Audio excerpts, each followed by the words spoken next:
Hello बच्चों, कैसे हैं आप सब। आज हम पढ़ेंगे क्लास 3 की पहले हम पढ़ेंगे दो कविताएं और दो कविताओं के बाद में एक पाठ। ये कविता, पहली जो कविता है वो गर्मियों से रिलेटेड है। भरी दोपहर में क्या होता है, कैसे कितनी गर्मी लगती है, ये उसके ऊपर है। तो चलिए हम शुरू करते हैं कविता। भरी दोपहरी निंदिया गहरी, सोती मुनिया बंद किवाड़, पंखा चलता चैन न मिलता, आंगन जैसे जलता भाड़। यहाँ पर एक छोटी बच्ची है जिसका नाम मुनिया है। वो अपने घर में दरवाजे बंद करके सो रही है।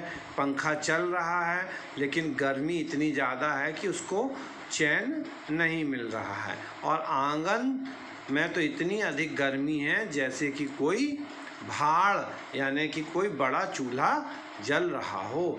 ऐसे में फिर कोई बाहर चिल्लाता है आइसक्रीम, तपता सूरज ठंडा नीम। तो जब वो सो रही होती तो नींद खुलती हैगी तो बाहर से आवाज़ आता है। क्या आती है आवाज़? कि कोई आइसक्रीम चिल्ला रहा है। कोई चिल्ला रहा है कि तपता सूरज और ठंडा नीम। सूरज कैसा है? गर्म है। और नीम का पेड़ ठंडक दे रहा है। चली गई है ठंड दूर तो ऊंचा है ठंडे का दाम, ठंडा पानी ठंडी लस्सी, ठंडा शरबत ठंडा आम। तो अब उसमें ये बता रहा है, कवि कह रहा है कि ठंड दूर चली गई है, इसलिए ठंड का जो दाम है वो महंगा हो गया है। ठंडा पानी लोग पसंद करते हैं, ठंडी लस्सी पसंद करते। तो उसमें ये बताया जा रहा है कि ठंड दूर हो गई है लेकिन ठंडी चीज़ों के दाम अधिक हो गए हैं। जैसे पानी ठंडा, लस्सी ठंडी, ठंडा शरबत, आम, सब के दाम महंगे हो गए हैं। सब ही ठंडा मांग रहे हैं अफसर बाबू सेठ मुनीम, तपता सूरज ठंडा नीम। तो कह रहे हैं कि सबको ठंडा चाहिए, गर्मी बहुत ज़्यादा पड़ रही है।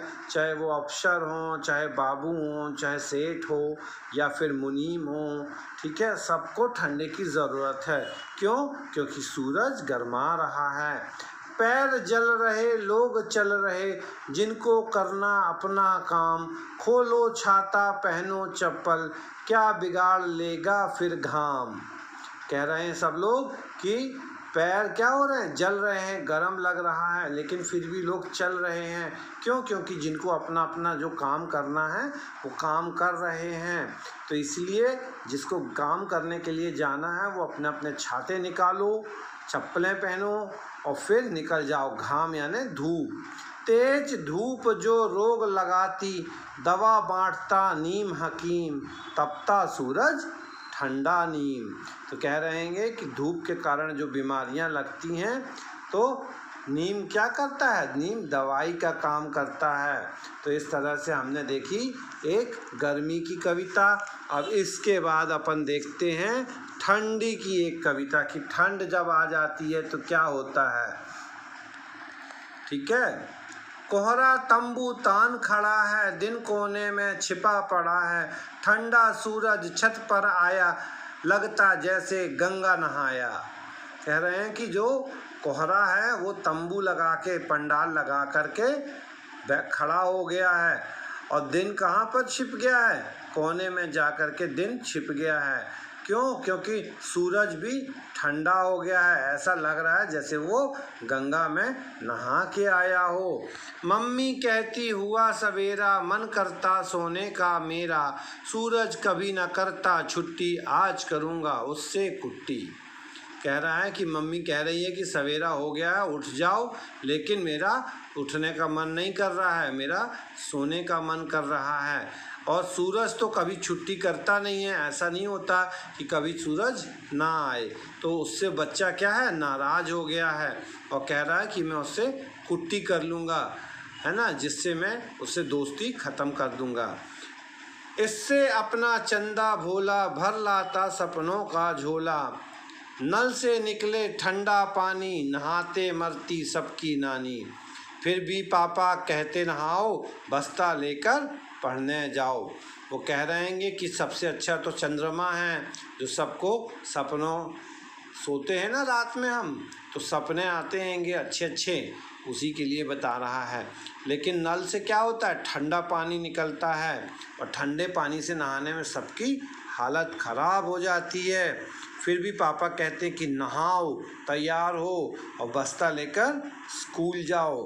किटकिट किटकिट दांत कांपते, खाना जाता नहीं चबाया, जाड़ा आया जाड़ा आया। तो दांत कैसे करते हैं, किटकिट किटकिट करते हैं, खाना खाते नहीं बनता है। फिर इस तरह से ठंड आ गई है।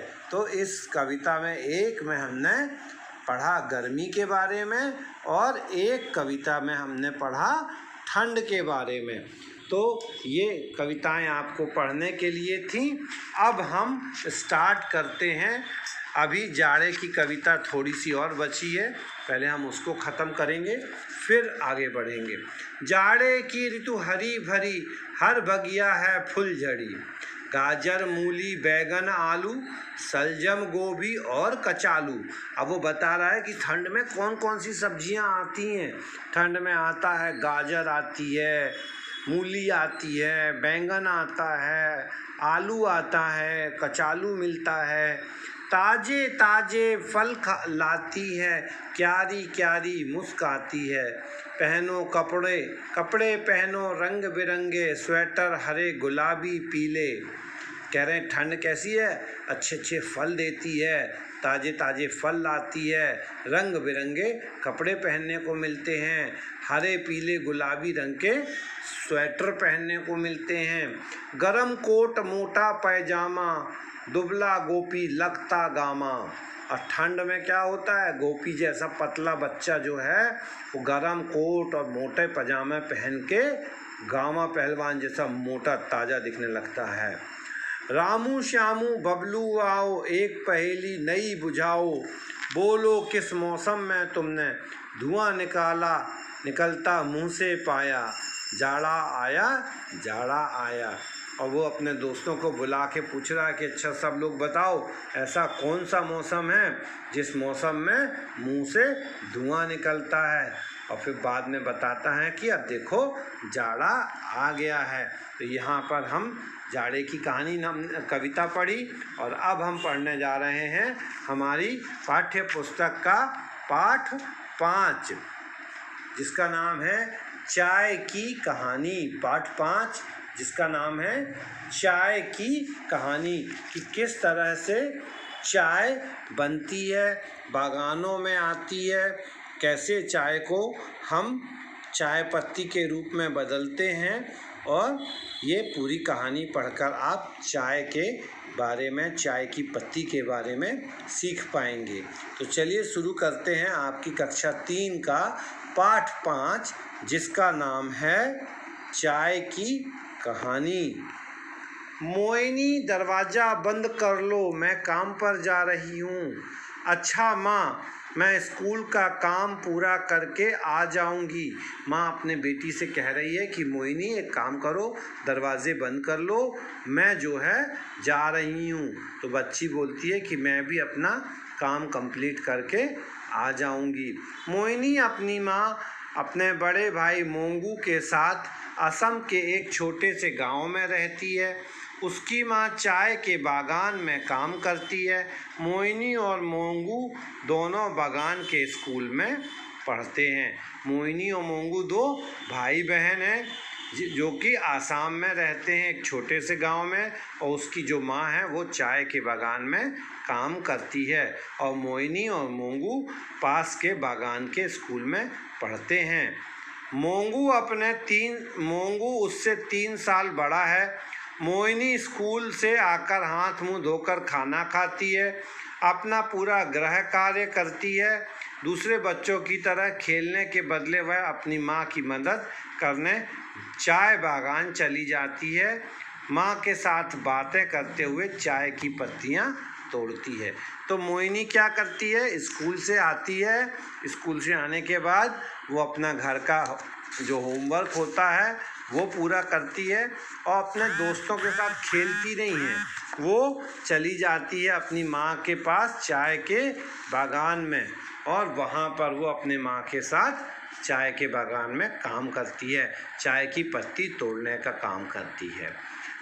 चाय की पत्तियाँ तोड़ने में उसे बड़ा मज़ा आता है। काम समाप्त होने पर दोनों रास्ते में चाय की दुकान पर रुकती हैं। मोंगू स्कूल के बाद उसी दुकान में काम करता है। दुकान का मालिक अच्छा आदमी है।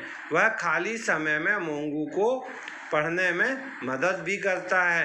तीनों वहाँ बैठकर चाय पीते हैं।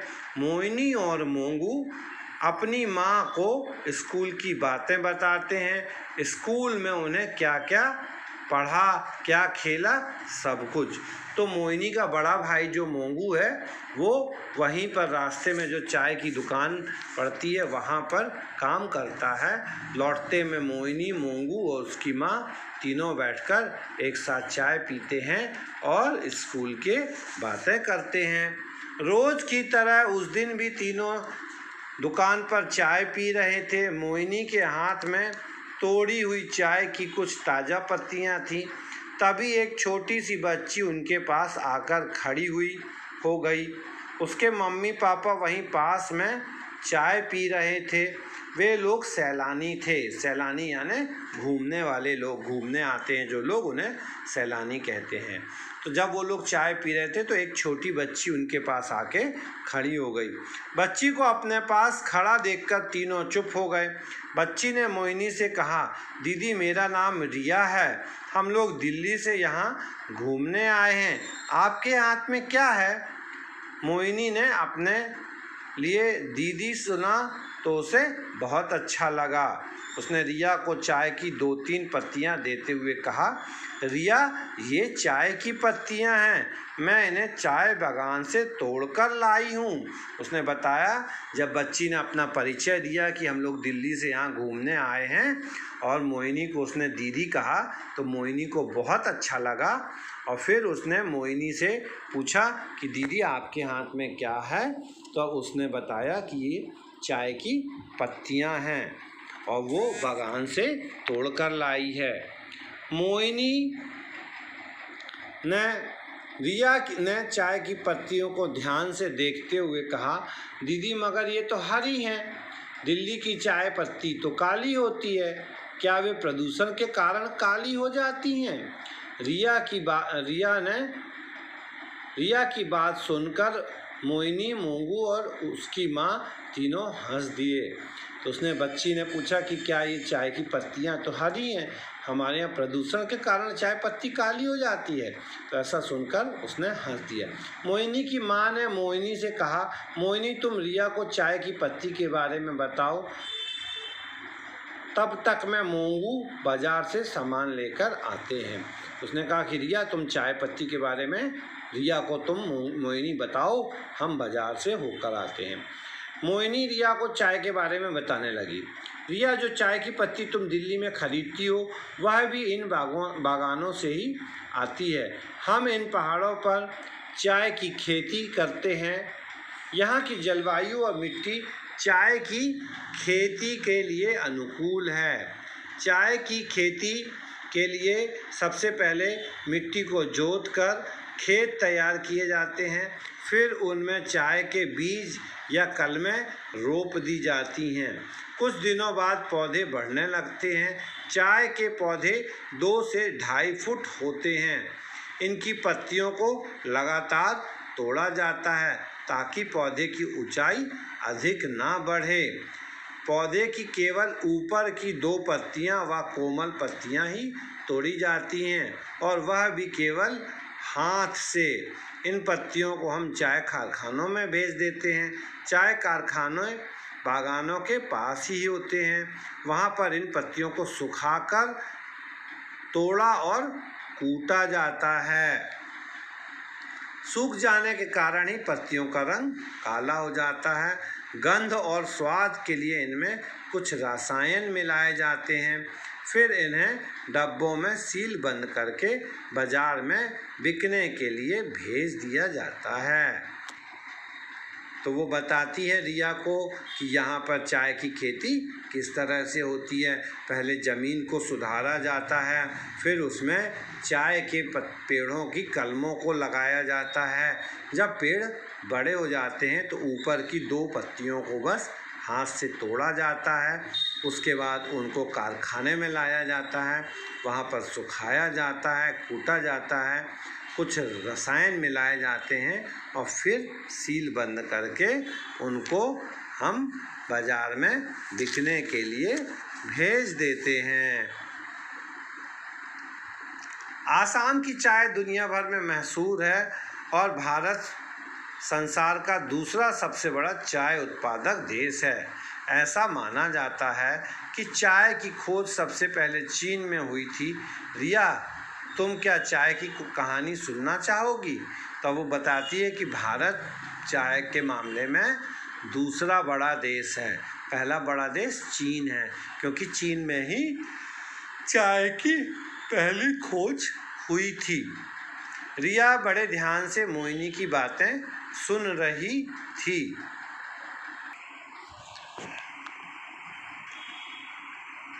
रिया बड़े ध्यान से मोहिनी की बातें सुन रही थी। झट से बोली, हाँ हाँ दीदी, मुझे कहानियाँ सुनना बहुत अच्छा लगता है। तब मोहिनी ने कहना शुरू किया, चीन देश का एक राजा था, उसे बहुत नींद आती थी। वह हमेशा थका थका सा और सुस्त रहता था।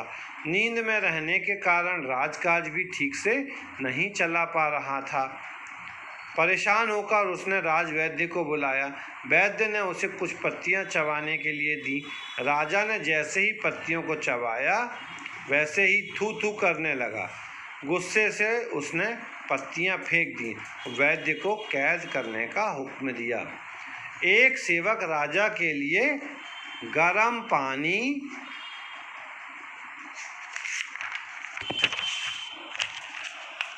लेकर खड़ा था।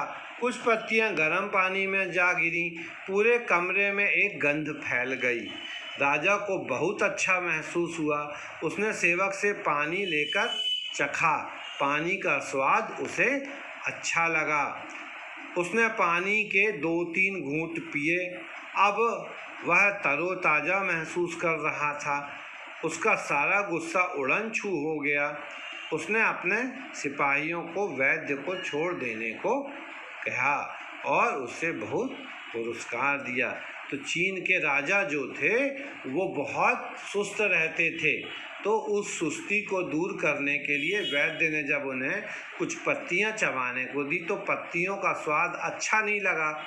तो वो उसने राजा ने क्या किया, उसको थूक के अलग कर दिया। लेकिन जैसे ही राजा के हाथ में कुछ जो अलग पत्तियां थीं, सेवक के हाथ में जो गर्म पानी था वो पत्तियां उसमें गिर गईं और पत्तियों का स्वाद जो है उस पानी में मिक्स हो गया। जब राजा ने उस पानी को पिया तो उसे बहुत अच्छा लगा और अच्छा लगने के कारण उसको लगा कि ये इससे मैं तरोताज़ा हो गया हूँ। तो उसने वैद्य को छोड़ दिया और पुरस्कार भी दिया। तो ये थी चाय की कहानी। चाय की कहानी सुनकर रिया बहुत खुश हो गई। दिल्ली जाकर वह अपने दोस्तों को यह कहानी सुनाएगी। इतने में मोहिनी की माँ और भाई भी बाजार से लौट कर आ गए। रिया ने तीनों से विदा ली और अपने माता के पिता के पास लौट आई। तो इस तरह से हमने देखा चाय की कहानी। अब इसके कुछ कठिन शब्द हैं, जैसे बागान को कहते हैं बहुत बड़ा बगीचा। प्रदूषण, दूषित वायु, पानी, मिट्टी आदि। अनुकूल, अनुसार या माफिक। तरोताज़ा, जो ताजगी महसूस करे। उड़नछू यानी गायब हो जाना। सैलानी यानी पर्यटक या सैर करने वाले। जलवायु यानी मौसम की स्थिति या दशा। सीलबंद यानी ढक्कन को अच्छी तरह से बंद करना। पुरस्कार यानी इनाम। तो आप सभी बच्चों को इन शब्दों के अर्थ अपनी कॉपी में लिखना है और इन शब्दार्थों को लिखने के बाद आपको अपनी कॉपी में इन दिए गए शब्दों को 5-5 बार लिखना है। चाय बागान, गृह कार्य, सैलानी, प्रदूषण, जलवायु, अनुकूल, रसायन, उत्पादक, स्वाद, पुरस्कार। तो आप सभी बच्चे इन प्रश्न शब्दों को 5-5 बार लिखेंगे। और इसके बाद है मौखिक प्रश्न। मोहिनी और मोंगू में कौन बड़ा था? मोहिनी और मोंगू में मोंगू बड़ा था। मोंगू क्या काम करता था? मोंगू चाय की दुकान में काम करता था। चाय की खोज सबसे पहले कहाँ हुई? चाय की खोज सबसे पहले चीन में हुई। संसार भर में चाय उत्पादन में भारत का कौन सा स्थान है? संसार भर में चाय उत्पादन में भारत का दूसरा स्थान है। मोहिनी की माँ कहाँ काम करती थी? चाय के बागान में। रिया ने दिल्ली में किस रंग की चाय पत्ती देखी थी? काले रंग की चाय पत्ती देखी थी। चाय के पौधे की पत्तियां कैसे तोड़ी जाती हैं? हाथ से। राजा ने पत्तियां क्यों फेंक दी? क्योंकि पत्तियां बहुत कड़वी थी। और इसके बाद फिर है सही शब्दों से वाक्य पूरा करना। स्कूल से आकर मोहिनी हाथ मुंह धोकर खाना खाती थी, अपना गृह कार्य पूरा करती थी। मोहिनी के हाथ से ताज़ा तोड़ी हुई चाय की कुछ पत्तियां थीं। असम की जलवायु और मिट्टी चाय की खेती के अनुकूल है। नींद में रहने के कारण चीन का राजा खालिस्तान ठीक से नहीं, राजकाज भी ठीक से नहीं चला पा रहा था। मोहिनी कौन थी? वह कहाँ रहती थी? मोहिनी गांव की एक छोटी बच्ची थी जो आसाम में रहती थी। मोहिनी को अपने लिए क्या सुनना अच्छा लगा था? मोहिनी को अपने लिए दीदी सुनना अच्छा लगा था। चाय की पत्ती का रंग काला क्यों हो जाता है? चाय की पत्ती का रंग सुखाने, कूटने और रसायन मिलाने से काला हो जाता है। चीन का राजा क्यों परेशान था? क्योंकि उसे हमेशा नींद आती रहती थी। गर्म पानी पीकर चीन का राजा कैसा महसूस कर रहा था? गर्म पानी पीकर चीन का राजा तरोताज़ा महसूस कर रहा था। इसके बाद सही और गलत के निशान लगाने हैं। कोई प्यार करे तो हमें अच्छा लगता है, सही। कोई आदर दे तो हमें बुरा लगता है, गलत। घर के छोटे छोटे कामों में सहायता करना अच्छी बात है, सही। हम घर पर कोई काम नहीं कर सकते, गलत। वैद्य को सजा देना ठीक था क्योंकि उसने राजा को कड़वी पत्तियां खिला दी थी, गलत। क्योंकि दवाई खाने से हम ठीक होते हैं, वो कड़वी भी हो सकती है और मीठी भी।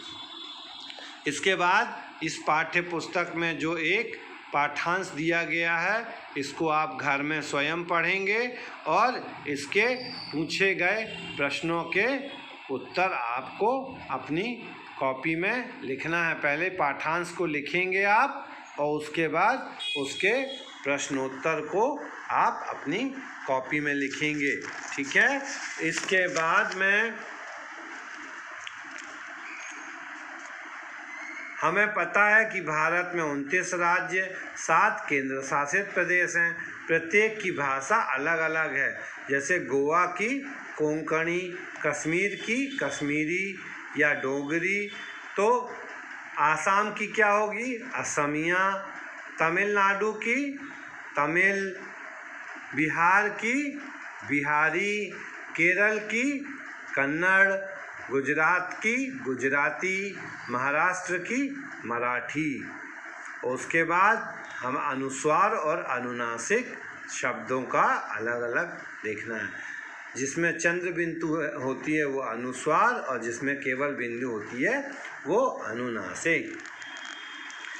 आप इसको खुद से कर लेंगे। मैं और मैं सही। मैं माँ में आई की मात्रा और बिंदी मैं यानी स्वयं के लिए होता है, और माँ में ए की मात्रा जो होती है वो किसी योजक के रूप में प्रयोग होती है। मैं माँ में आई की मात्रा और बिंदी। आज ही असम जा रही हूँ। संसार भर में माँ में ए की मात्रा। चाय का उत्पादन भारत का दूसरा स्थान है। अध्यापिका की बात बच्चों को की समझ में आ गई। आज मैं तुम्हें चाय के बारे में एक कहानी सुनाऊंगी। इसके बाद है बहुवचन। एक से अधिक शब्दों को हम बहुवचन कहते हैं। पत्ती का पत्तियाँ, स्त्री का स्त्रियाँ, बिल्ली का बिल्लियाँ, क्यारी का क्यारियाँ। तो इस तरह से आज के पाठ में हमने 2 कविताएं ठंडी और गर्मी की देखी और पाठ 5 देखा जो कि था चाय की कहानी। ठीक है, तो आज हम यहीं अपना वीडियो ख़त्म कर रहे हैं। इसके सॉल्यूशंस आपको आपकी अगली क्लास में भेज दिए जाएंगे।